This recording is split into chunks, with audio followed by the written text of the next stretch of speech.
Welcome to Autocar Professional. I'm Arushi Bhatia. Today we'll be speaking with Mr. Balaji Pandya Raj, Executive Director at Ipsos India, about their 2026 Mobility Report, a study on mobility preferences across 31 countries, exploring people's opinions on modes of transport, new technology in vehicles, and car buying. Thank you so much for joining us today, Mr. Pandya Raj. Thank you, Arushi. Hello, everyone. I'm Balaji Pandya Raj, like Arushi introduced. I look after the automotive practice within Ipsos in India, and Ipsos is a global market research firm present in about 90 odd countries. So, yeah, all set. All right, amazing. You gave me a gist of this, but I wanted to ask if you could walk me through the project at such a scale. What industries do you think this research is most exciting for? Um, Thanks, Arushi. That's a good question because while I lead the automotive practice here, this is something that can help both automotive as well as the tech firms. Because interestingly, one of the questions that we had in the questionnaire was about would you buy a car from a tech major? So, interestingly, so from two of the major ones that we're talking about, one is automotive practice, of course, from the technology as well. This is a fairly comprehensive. I think all this started with a very defining question that we had kind of asked internally. All our folks sat together and said, "What is defining mobility?" The kind of things that are happening right now as we speak today, given the scale that we're talking about and so much of disruption all across, I think we had to kind of do a very comprehensive survey. And this, like I said, is about 23,722 sample spread across 31 countries. You name the country in terms of presence, we have actually those covered. In India, including, we had done a fairly robust sample size of about 2,200, a good mix of online and offline methodology, with a good coverage of 18 plus socioeconomic class A and B households in metro and tier one towns. So that's something that is so the entire data in that sense is pretty robust, not just from India perspective, but even from the globe perspective. Yeah. Right. And you also mentioned that in the current climate that we're in geopolitically, there's a lot to consider when you're talking about mobility, especially now with the West Asia crisis. And I wanted to ask if, in the wake of the current crisis, do you think that this would significantly change the indicators of mobility choices that consumers were making in your report, especially those who were anti-EV? Do you think this would affect their thought process on the same? Ayushi, this is a fantastic question. The reason, while we had done this survey during the November and December of 2025, there cannot be a more apt time now where we are actually seeing this. So one of the things that we also did basically was trying to understand what are the trends that are shaping the India mobility sector. And one of the things that really came out and stood out very strongly is what we believe is globalization fractures. What it essentially meant is that from a data point perspective, what we saw is that roughly about 70% of the people mentioned that they would prefer to buy a car from a particular country rather than from a different region, basically, which essentially brought us to the big questions. Because if you look at the biggest automotive industries, India is one of the top five, right? So in essentially, we manufacture a lot of cars and we export them, not just Indian makes, but even if you take the examples of Renaissance or for that matter, Volkswagen, Skoda, and everybody. So there is a lot of stuff that is actually getting exported from India to LATAM, to Middle East, to all these countries essentially. So the origin of original equipment manufacturers, we call it in automotive parlance, plays a very critical role. And what we saw is that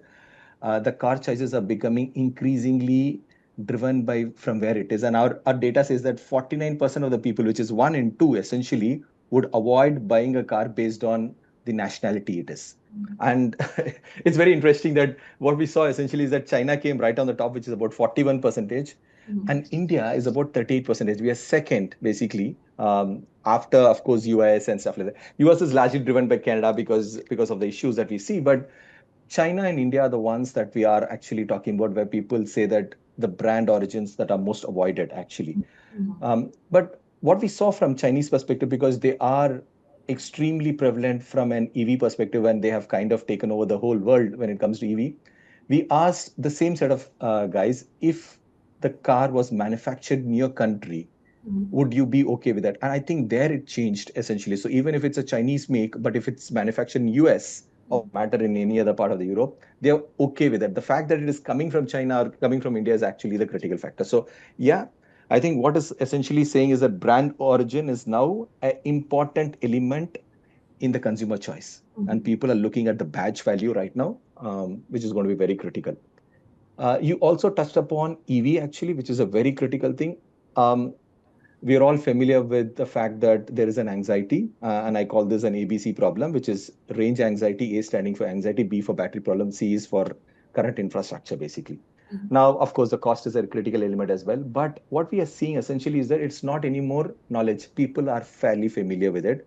While I say that the average penetration of EV is still very minuscule, but there's a large um, optimism towards EV. It's about the gap that I'm referring is not about knowledge. It is about making it more enduring for the consumers so that they go ahead and then pick up these. So, in fact, one of the interesting data points that we have is that 65% of the people say EV positively impacts the environment, which is a good thing, which is essentially, and especially right now, Arishi, because we're seeing all this oil crisis here. I was in Australia a couple of days ago, and in Melbourne, basically, they've made the complete road transport free basically, and they have reduced excise duty and stuff like that. So essentially what we're talking about is that there's no better time than this basically, and the report is perfectly. And what we're also seeing is that 61% of the Indians find driving an EV more appealing than ever before, and these two numbers are significantly higher than the 31 country average that we have done. So yeah, uh,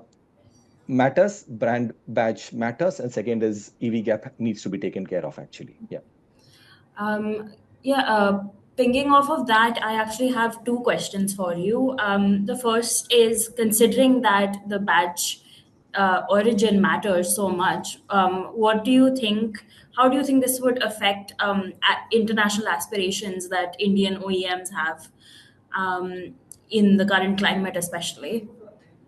Yeah, good question again. Like I said, I think while the badge value matters a lot, what is also something that we have realized increasingly is that wherever we have actually spoken about, if there is a local manufacturing that is happening of a different make, basically, people are far more comfortable about it.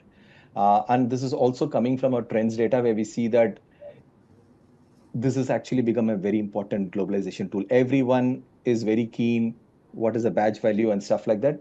Uh, a small proportion of them are fine with the fact that irrespective of where it gets manufactured doesn't matter. But I think it's over a period of time people will get used to it. Now, very classic example is China. What we are seeing essentially is that people in US have become more accustomed to the fact that if it's even a Chinese make, they're perfectly fine. Take the example of VinFast in US. It's a Vietnamese make, but they're still very comfortable. So it's going to take some time, but we need to keep working on it. We have to find different ways of actually trying to create that connection, empathy within those markets so that we can actually establish respective brands. Right. Yeah, thank you. That's a really good point as well. And my second question, since you spoke about EVs, I was really fascinated by the numbers that we're seeing about EV acceptance and how much they've increased over time. And although I think a big problem with EVs, like you said, is range, and there's a lot of anxiety about that, especially in a country as large as India. So you mentioned in the report that markets that are less confident about EVs should have more incentives for ICE vehicles and hybrids as a bridge to electrification. And so, what do you think opinions in the Indian market are about flex fuel vehicles, for instance? And do you think they have an opportunity to be a better alternative considering the Indian landscape? Yeah, I think so. Like I said, people know EV is good, but they're not yet ready to pick it up. I think there are a couple of reasons for it. And you rightly pointed anxiety. Anxiety not about battery, but anxiety about the infrastructure. While we are claiming that we are ramping it up, but we still are nowhere close to where it essentially needs to be for us to kind of, if I have to drive anything more than 500 plus kilometer, I will think EVs are largely city-based cars, which essentially means I can actually charge it overnight or in the office basically and then use them. But the fact is, there is a lot of um, popularity. There's also at the same time a lot of appeal towards EV, and this is a good thing. Now, the process to EV can be different, like you rightly said. Hybrids essentially could be the stepping stone before people. And that's the reason why we are seeing that hybrids have got also are getting equal preference, even though the number of hybrids that we have are currently much lower than the number of EV models here. But despite the fact, although they are at a higher price range, we are seeing that hybrids are getting accepted, they're getting picked up. But I think that's a good step forward. I mean, just that I could probably get back to the petrol or diesel, whatever that I'm actually looking at, in case there is a drop in charge, etc. So those are things that are good things. But flex fuel is also something that, well, we are still at a very early stage for India, Arishi. But I think these are things the government are thinking. That's very fascinating, because these are things that we see the government is thinking. We see the OEMs are thinking. All these are right steps in the right direction. We have an ambitious target of 30% by 2030. We are abysmally low when it comes to passenger car, which is about 4.5% or whatever. Uh, Three-wheelers, actually, the last mile connectivity, they are reached 50-60%, which is actually great news. Two-wheelers are doing extremely well as well. So I think we are on the right path. We just need to kind of getting our act together, be it in terms of infrastructure or, for that matter, exploring multiple options, like you said about the flex fuel. Yeah. Yeah, I think there's not a lot of information yet out about flex fuel vehicles in general as well. And I think the government is attempting to create more awareness and incentives, but I think there needs to be a lot more pressure on in terms of understanding and creating fuel security for our future as well. Um, Absolutely. Absolutely. In fact, I think it's also a case of supply and demand. You need to have enough vehicles which can actually run on those flex fuels, right? I mean, right now, even if you actually technically look at the number of EVs and this one, this is largely well in excess of, uh, I mean, there are few models at the lower end, but if you look at the roughly about 60% of the total passenger car market is between, if I have to say it, basically between about 7.5 to about 12 lakhs, basically. That's the kind of number that we're talking about. And the options are limited. I think that's also a factor that we need to take into consideration. But India is a cost-conscious country. You and me know it. We would obviously look at a lot of factors before we even pick up anything. But I think the reason why we are seeing such an upswing is basically a lot of government initiatives, be it in terms of the repo rates, the 100 basis points that the RBI has done, or for that matter, the incentives that the government is talking about in terms of the taxation, or for that matter, the 2.0 thing, GST. So these are all good developments. And I think as we continue doing more of such, we will probably see a lot of traction in this market. Yeah. So another question I had was something that you can't really glean from the report, but I wanted to know if you have any more insights in regards to it. Is in terms of the Indian consumer market, how much of a factor is geopolitics when they are buying a car?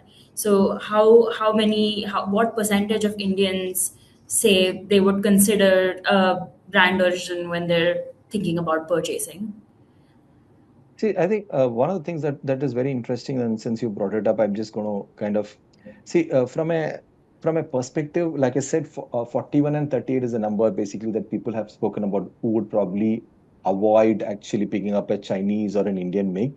But the number is also high when it comes to even India from India perspective. Even in India, actually, Chinese OEM, for example, are not so much preferred. But I think this is a very similar trend that we have to kind of talk about it.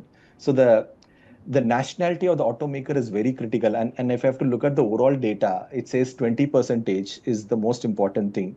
However, when it comes to India, what we see is the number is more or less in line with the global average. And this number is evenly split between, for example, something like a Japan, for example, is about at 42%, and Indonesia is about 63%.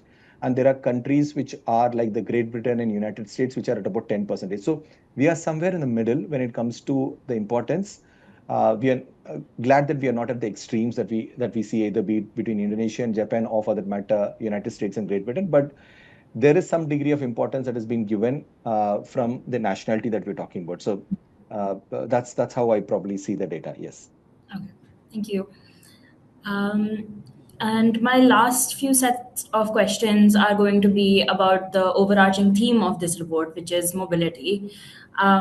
So, firstly, I wanted to ask the conversation on mobility is often cars versus public transport. It's a very binary way of looking at it. But for most Indians, especially those in urban areas, it's a complex mixture of a bunch of different modes of transport. What do you think automakers and policymakers are getting right about this complex conversation, and what do you think needs more thought? I think one of the critical elements is that, and I think this is something that we have spoken about as well. So, is car buying dying? Is that the thing that we had kind of spoken about? Not really. In fact, actually, car still evokes a lot of emotions when it comes to India, right? I mean, owning a car for a middle class is basically saying that I have arrived in life. So, but the fact also matters is that wherever we have seen this number to be significantly higher, be it in terms of France or for the matter US, the numbers are significantly higher, well and up above 60%. What we've realized is that public transport has a role to play in acceptance of the car. Wherever there's been a, if I have to call it basically not so great development actually in public transport, we see high acceptance of this coming through here. In India, interestingly, the kind of choices that we have, be it in terms of metro or for the matter buses and suburban trains, if it's in Mumbai and stuff like that. So we have a lot of these options that are available, which is kind of complementing well with the overall the passenger car industry or for that matter. But like I said, India in terms of incidence is very low.